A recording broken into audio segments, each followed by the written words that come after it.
It literally is the ecosystem of a neighborhood and all of the people in the neighborhood, because the neighborhood is an ecosystem of individuals and experiences. It just so happens that this is a Black neighborhood with no drugs, right? Mhm. Because guess what? There are blocks where there are no crack houses and Right. people aren't selling or doing drugs. There Yeah. are blocks that are more quiet where others are loud. You know what I mean? Like that exists.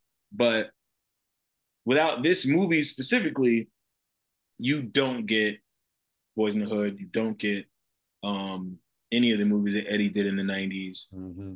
You don't get the Hughes brothers doing Menace to Society. Yeah. Um, you don't get Love Jones later. You Right. don't get Wood. There's a list of Yeah. because the way the machine saw it, um, these movies aren't commercially viable globally, Right. and a wider audience isn't gonna go see these films unless it's funny. You know Exactly. what I'm saying? Eddie Murphy's funny, so white people went to see those movies.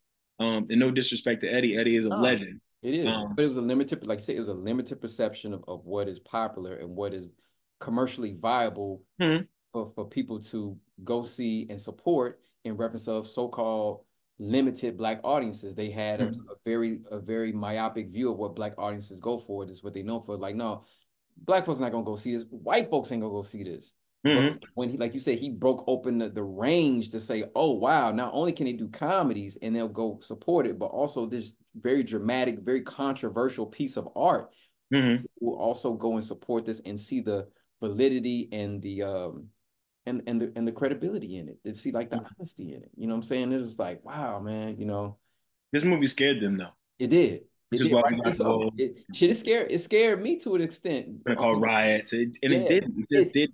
but it scared me in a sense of not scared me that I didn't want to shoot, but it scared me in the sense of like Samuel Jackson's character, seeing Love Daddy said, is this how we're gonna live? Are we Hmm. gonna live together? It's like wow, like after all is said and done, and the melee is over the next morning, it's just like, Yeah.